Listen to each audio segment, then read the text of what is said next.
The war between humanity and the Jackal Imperium ended without victory. It ended with silence, broken fleets, and a single human ship drifting powerless near an alien capital world. That ship carried Commander Elias Rourke, a man chosen not for strength, but for calm thinking under pressure. When the ship was seized, Elias did not resist. He knew survival sometimes required patience more than weapons. The Jackal homeworld was vast and cold, covered in dark oceans and shining cities that rose like blades toward the sky. Elias was taken from his ship in restraints made of glowing metal that reacted to his movements. Around him, towering alien soldiers watched with unreadable eyes.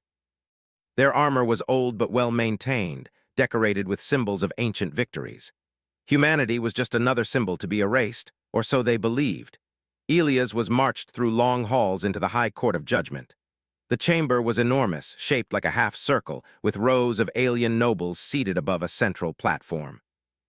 At the highest point sat the queen of the Jackal Imperium, Valkyra, ruler of thousands of worlds.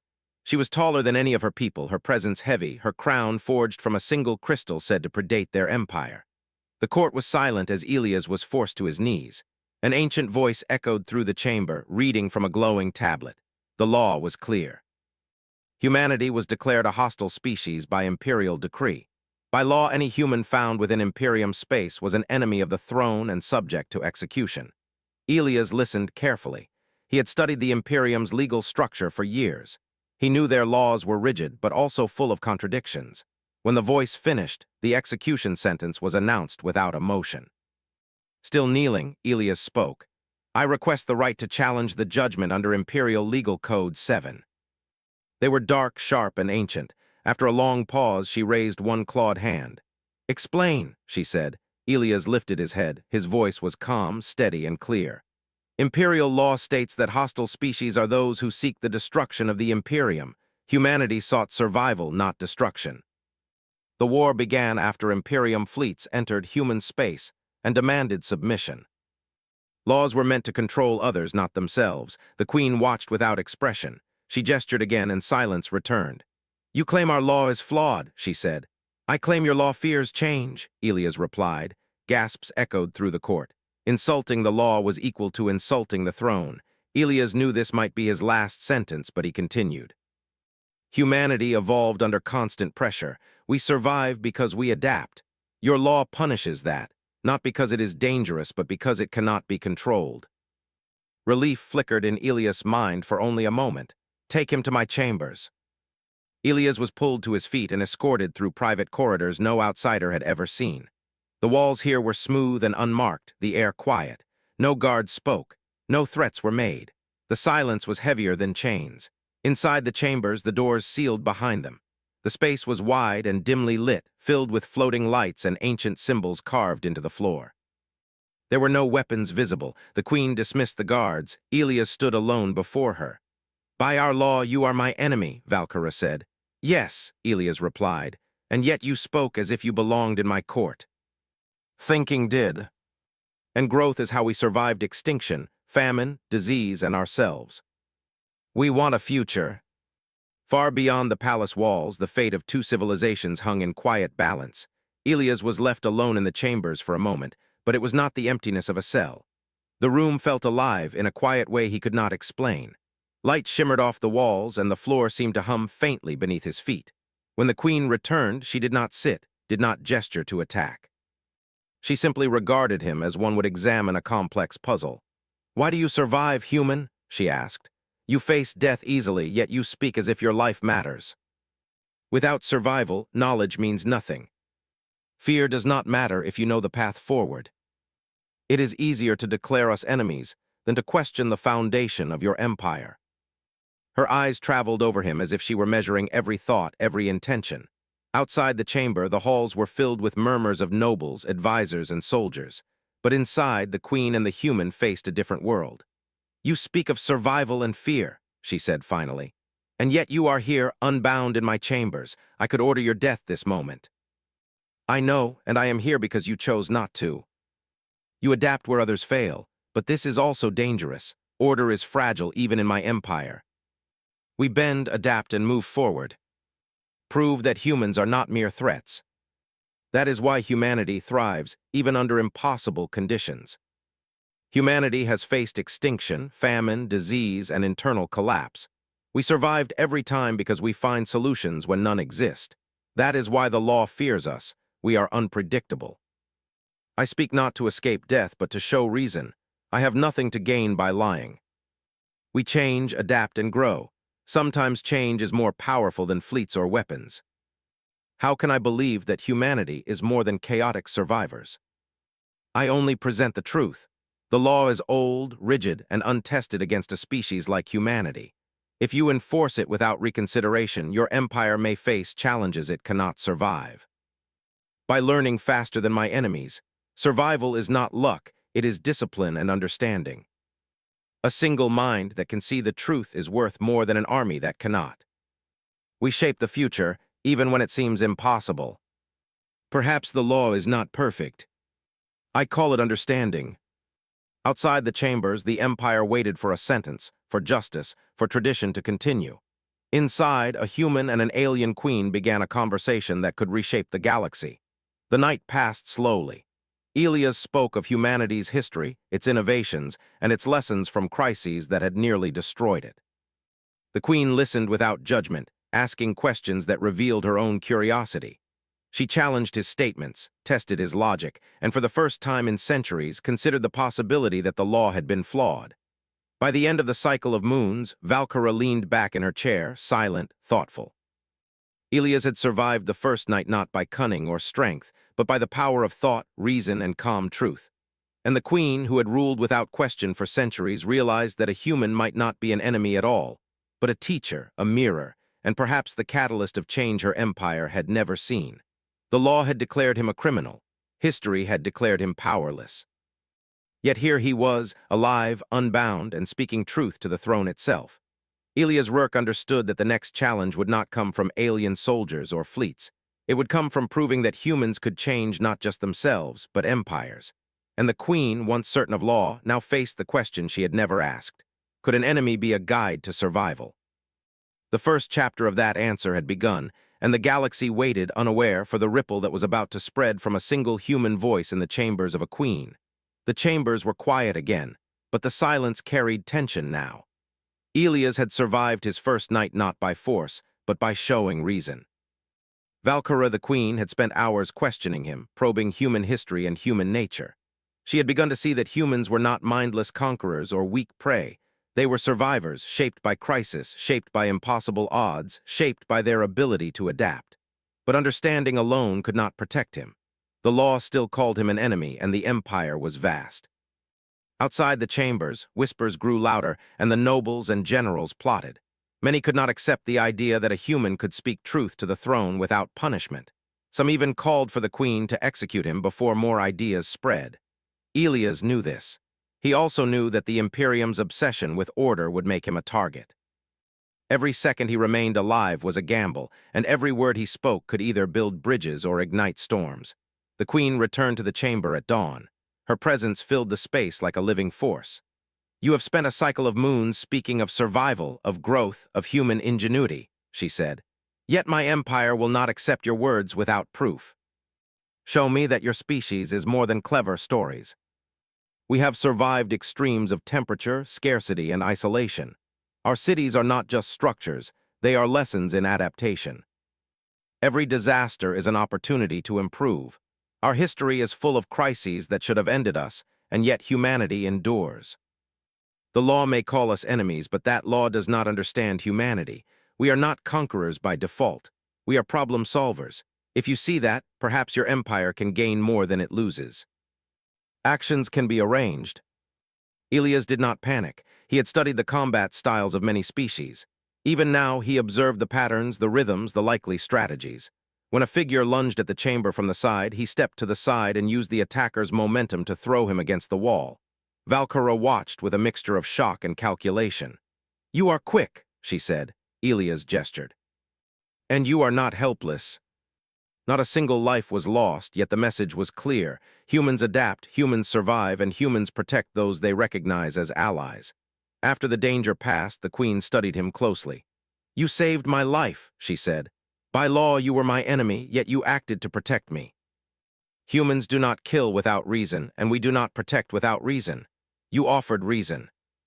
That is why the law fears us. We do not fit neatly into definitions. Dangerous to fear, but useful to reason. You are but one human among billions in the galaxy. How can you prepare for an empire? Perhaps it was meant to protect us from ourselves. You speak as if you have the power to change empires with words alone. Perhaps the law can be questioned, she said. Perhaps your kind is not the enemy. Perhaps you are the teacher we did not know we needed. News of a human alive in the royal chambers would spread quickly. Some would rejoice, some would rage. Within the palace, Valkyra's advisors and generals whispered of treason, weakness, and danger. But within the chambers, the queen and the human faced a new reality, one where understanding could change the course of history. The hours passed, and the queen continued to test him. She asked about human governance, human warfare, human ethics, and human survival strategies. Elias answered with honesty, precision, and clarity. Every question revealed not just human ability, but also the rigid assumptions of the Empire. By evening, Valkyra leaned back in her chair, considering all she had heard. "You are unlike any enemy I have ever faced," she said. "Most beg for mercy or attack blindly. You speak with clarity, reason, and courage. Perhaps the law has misjudged your kind. You must survive not by fighting, but by showing them what humans can teach. Your survival depends on your mind, not your body." And for the first time in centuries, the queen saw clearly that the law, once unquestionable, could bend. She saw that one human, armed with insight and calm intelligence, could survive where countless others would perish. The Empire had declared him an enemy. The law had condemned him. Yet Elias Rourke stood alive, unbound, and unbroken, a human capable of changing the destiny of the galaxy itself. As the first light of the twin moons fell across the chambers, the queen realized that the next cycle would not be easy for either of them. But one truth was certain. The law that feared humanity had never faced a species like this. And Elias Rourke, the human who was supposed to be dead, would show them all why survival, intelligence, and courage could change empires without a single sword being drawn. The stage was set. The council would meet. The Empire would test him. And humanity would demonstrate that being feared was not the same as being defeated. The council chambers of the Jackal Imperium were the largest Elias had ever seen. The ceiling stretched far above, carved from crystal and metal that shimmered under the light of floating orbs. Hundreds of nobles, advisors, and generals filled the seats, all dressed in the deep colors and symbols of their houses. At the highest point, Valkyra sat alone, her posture rigid, her expression unreadable. Elias stepped forward into the center of the chamber. His hands were unbound, his head held high. Every eye in the room turned toward him. Some were curious, some angry, some full of fear. Whispers spread through the hall like wind through tall grass. A human, alive, speaking in the heart of the Empire was something no one had seen in centuries. The queen's voice rang out, firm and cold. "You have requested an audience with the council. Speak, human. Convince them, if you can, that your species is not our enemy. Humanity is not a threat to the Imperium. Humanity is a species that survives, learns, and adapts. We do not seek conquest for its own sake. We seek understanding, solutions, and growth. That is why we endure. How can you claim to be anything but our enemy?" Others leaned forward, curious despite themselves. Elias continued, "I do not deny that conflict happened, but conflict does not define who we are. Humans survive because we understand patterns, learn from mistakes, and find solutions where others see only failure. That is why the Imperium should not fear us but learn from us. And yet your species is unpredictable. How can we trust that you will not strike again?" Many of the nobles had never heard a human speak with such calm confidence. Even the generals, trained to command fleets and armies, could not ignore the clarity of his logic. Valkyra raised her hand, calling for quiet. "Continue," she said. "Show them your proof." Desert cities, forest settlements, floating platforms over oceans, all engineered to survive extreme conditions. "Look at what humanity can do," he said. "Every environment we inhabit is a lesson in adaptation. Every crisis we face teaches us new solutions. We do not conquer for power, we adapt for survival. That is why humans endure. Survival does not impress me. My fleets could crush your colonies in hours. Then you claim humans are not only survivors, but wise enough to teach us." Some called him a liar, a manipulator, a danger to the Empire. Others began to see the logic in his words. Few had ever considered that the law might be flawed. That a species declared an enemy could also be a teacher was a concept beyond most of their experience. Valkyra listened to every argument, her expression careful. She had invited Elias here, knowing the risk. She had also chosen to test the council, to challenge centuries of rigid thinking. The empire could collapse under fear, or it could grow under understanding. The choice was hers. An older noble, his skin patterned with ceremonial markings, stood. If this human speaks truth, then the law has failed. If the law has failed, then the foundations of the Imperium are shaken. The law exists to protect your empire, but fear blinds it. Humans do not seek to destroy. We survive, adapt, and improve. That is the opportunity, not the threat. In the chaos, the queen remained calm, her eyes on the human. Valkyra raised her hand. Silence fell immediately. Enough! The law may declare humans enemies, but the empire survives not by fear, but by understanding. This human has lived, spoken, and acted in ways no other enemy could. His survival is proof of potential, not weakness. That is enough for me to consider change. Your Majesty, if we allow this human to live and influence the empire, we invite disaster. Fleets may revolt. Nobles may rise. The law is the law. You cannot bend it for a single creature. We survive not by rigid rules, but by wisdom and judgment. Elias responded with stories of human ingenuity, how isolated colonies had survived plague, famine, and natural disaster, how humans had created technologies that solved problems impossible by conventional means, how even a single human mind could invent solutions that altered the course of conflict. Some nobles were stunned. Some generals scoffed.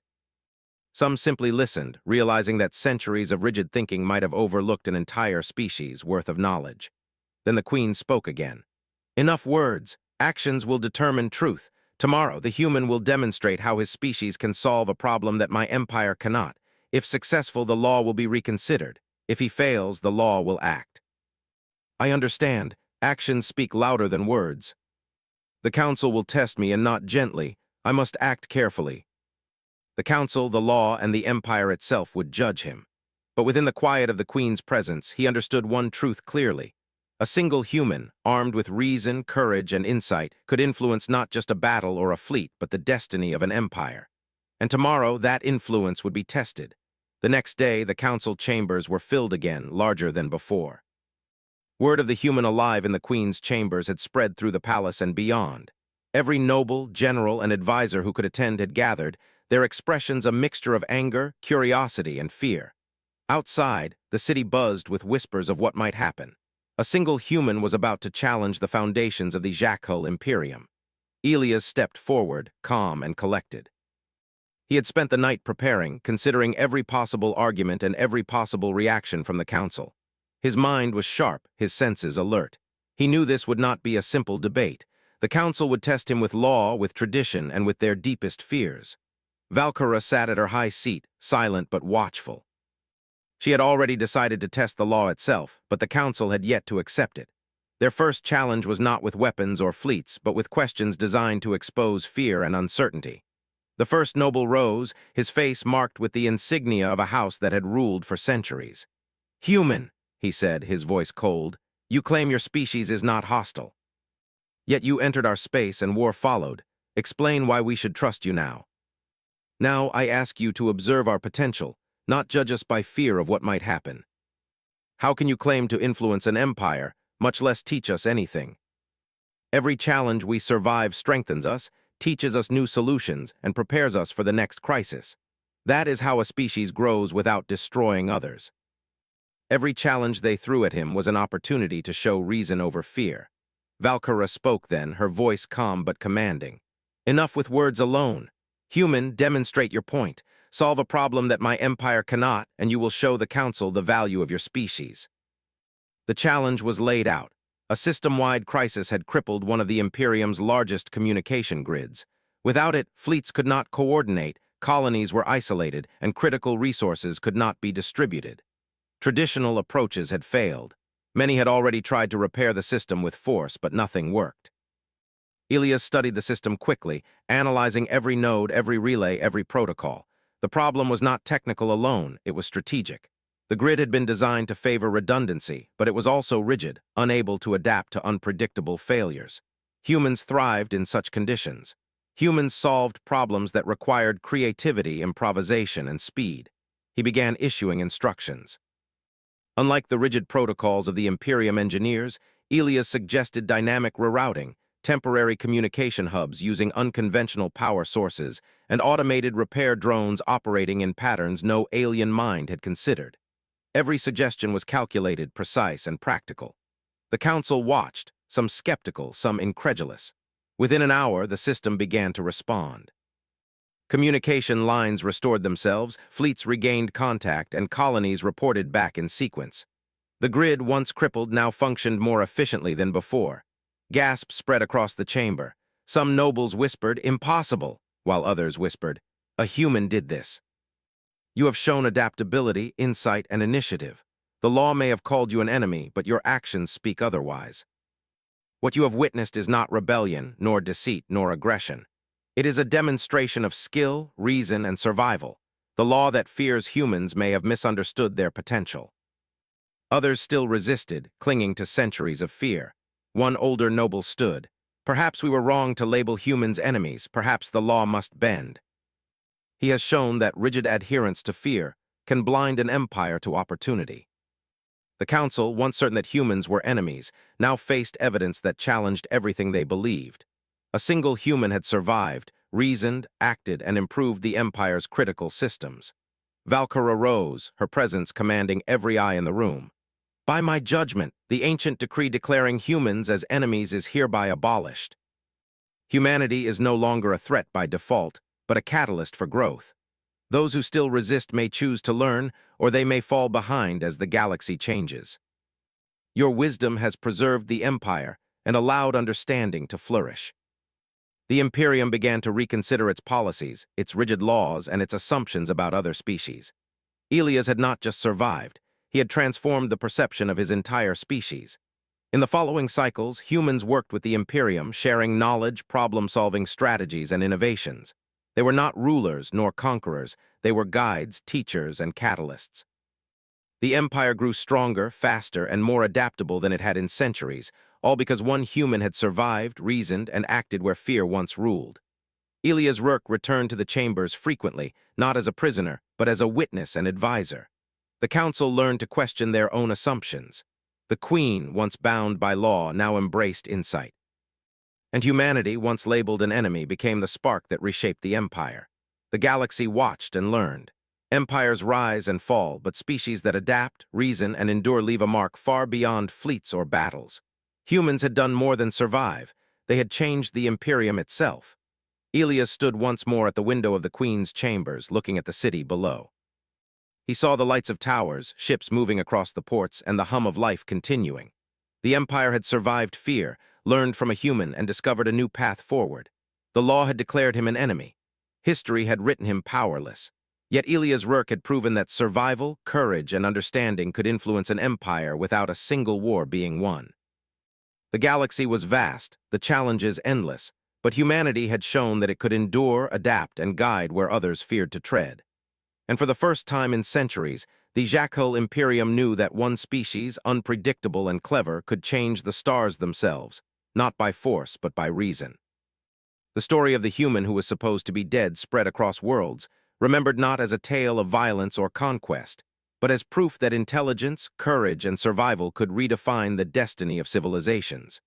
Humanity had survived the law, survived fear, and survived the empire itself. The Queen's chambers, once a place of judgment and fear, had become a place of understanding. And the human who entered as an enemy left as a catalyst for the future. The galaxy had changed, and so had humanity's place in it.